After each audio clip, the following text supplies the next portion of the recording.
KaraokeBooks. Middlemarch. George Eliot. Audiobook. Chapter 26. He beats me and I rail at him, O worthy satisfaction. Would it were otherwise, that I could beat him while he railed at me. Troilus and Cressida. But Fred did not go to Stone Court the next day, for reasons that were quite peremptory.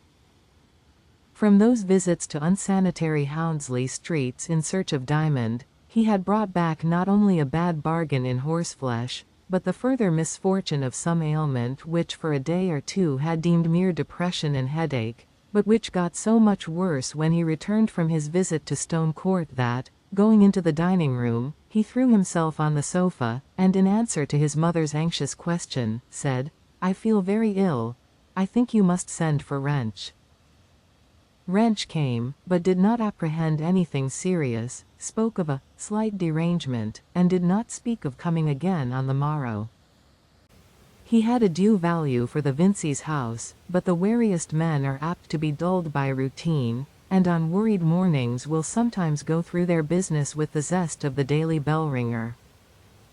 Mr. Wrench was a small, neat, bilious man, with a well-dressed wig. He had a laborious practice, an irascible temper, a lymphatic wife and 7 children, and he was already rather late before setting out on a 4 miles drive to meet Dr. Minchin on the other side of Tipton, the decease of Hicks, a rural practitioner, having increased Middlemarch practice in that direction. Great statesmen err, and why not small medical men? Mr. Wrench did not neglect sending the usual white parcels, which this time had black and drastic contents. Their effect was not alleviating to poor Fred, who, however, unwilling as he said to believe that he was in for an illness, rose at his usual easy hour the next morning and went downstairs meaning to breakfast, but succeeded in nothing but in sitting and shivering by the fire. Mr. Wrench was again sent for, but was gone on his rounds, and Mrs. Vincey, seeing her darling's changed looks and general misery, began to cry and said she would send for Dr. Sprague. "Oh, nonsense, mother." "It's nothing," said Fred, putting out his hot dry hand to her, "I shall soon be all right. I must have taken cold in that nasty damp ride." "Mamma," said Rosamond, who was seated near the window, the dining-room windows looked on that highly respectable street called Lowick Gate, "there is Mr. Lydgate, stopping to speak to someone. If I were you I would call him in. He has cured Ellen Bulstrode. They say he cures every one." Mrs. Vincey sprang to the window and opened it in an instant, thinking only of Fred and not of medical etiquette. Lydgate was only 2 yards off on the other side of some iron palissading, and turned round at the sudden sound of the sash, before she called to him.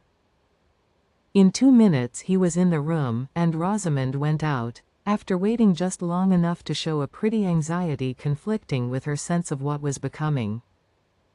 Lydgate had to hear a narrative in which Mrs. Vincey's mind insisted with remarkable instinct on every point of minor importance, especially on what Mr. Wrench had said and had not said about coming again.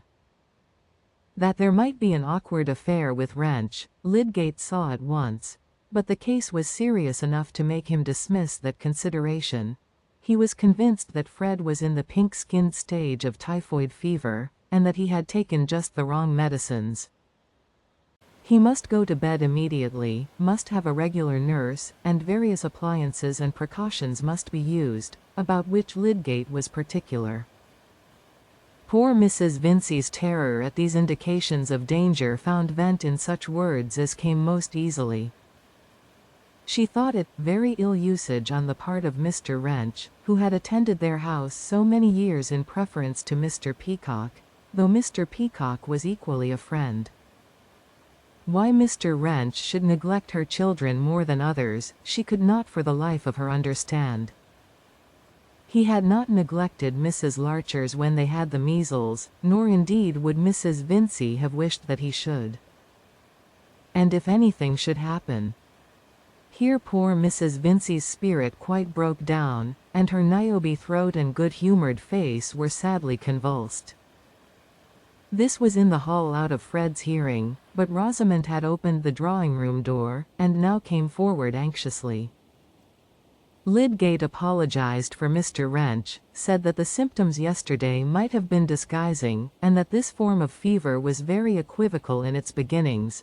He would go immediately to the druggist's and have a prescription made up in order to lose no time, but he would write to Mr. Wrench and tell him what had been done. "But you must come again, you must go on attending Fred. I can't have my boy left to anybody who may come or not. I bear nobody ill will, thank God, and Mr. Wrench saved me in the pleurisy, but he'd better have let me die, if. I will meet Mr. Wrench here, then, shall I?" said Lydgate, really believing that Wrench was not well prepared to deal wisely with a case of this kind. "Pray make that arrangement, Mr. Lydgate," said Rosamond, coming to her mother's aid, and supporting her arm to lead her away. When Mr. Vincey came home he was very angry with Wrench, and did not care if he never came into his house again. Lydgate should go on now, whether Wrench liked it or not.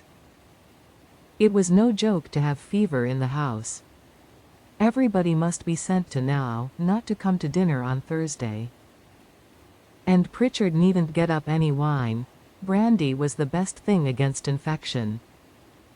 "I shall drink brandy," added Mr. Vincey, emphatically, as much as to say, this was not an occasion for firing with blank cartridges. "He's an uncommonly unfortunate lad, is Fred. He'd need have some luck by and by to make up for all this, else I don't know who'd have an eldest son." "Don't say so, Vincey," said the mother, with a quivering lip, "if you don't want him to be taken from me." "It will worrit you to death, Lucy, that I can see," said Mr. Vincey, more mildly. "However, Wrench shall know what I think of the matter." What Mr. Vincey thought confusedly was, that the fever might somehow have been hindered if Wrench had shown the proper solicitude about the mayor's, family. "I'm the last man to give in to the cry about new doctors, or new parsons either, whether they're Bulstrode's men or not. But Wrench shall know what I think, take it as he will." Wrench did not take it at all well.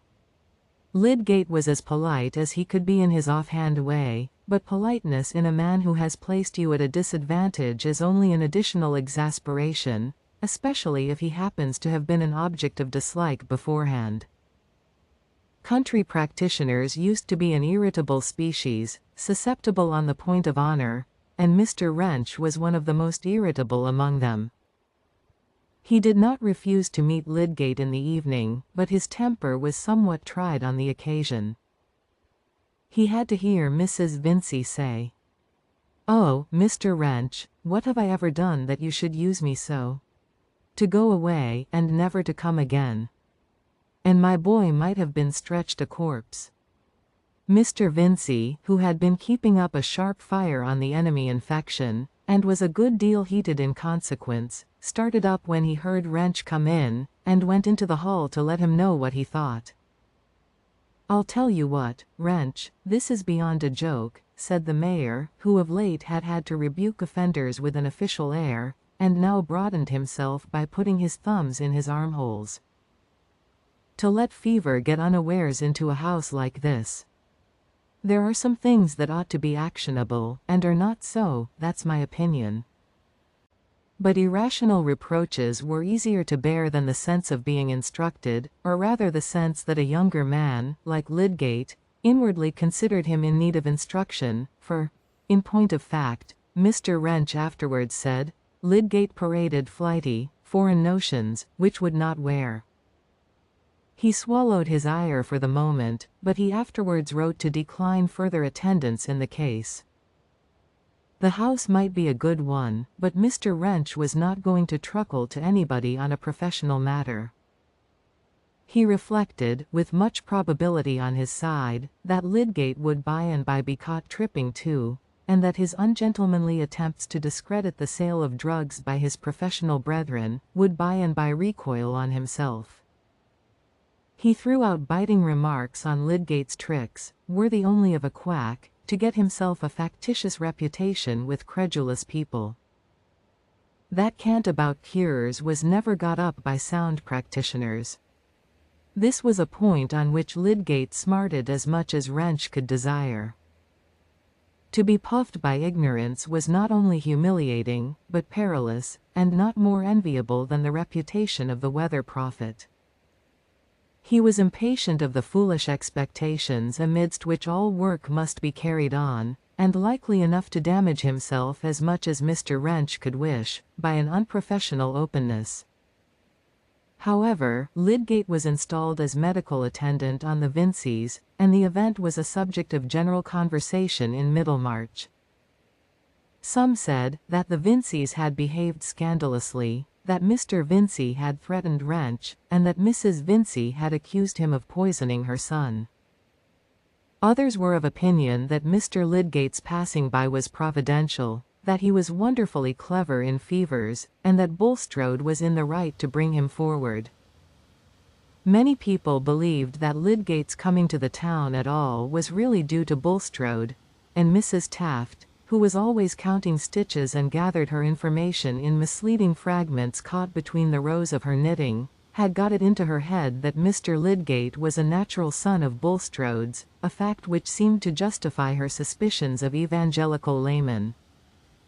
She one day communicated this piece of knowledge to Mrs. Fairbrother, who did not fail to tell her son of it, observing, "I should not be surprised at anything in Bulstrode, but I should be sorry to think it of Mr. Lydgate." "Why, mother," said Mr. Fairbrother, after an explosive laugh, "you know very well that Lydgate is of a good family in the north. He never heard of Bulstrode before he came here."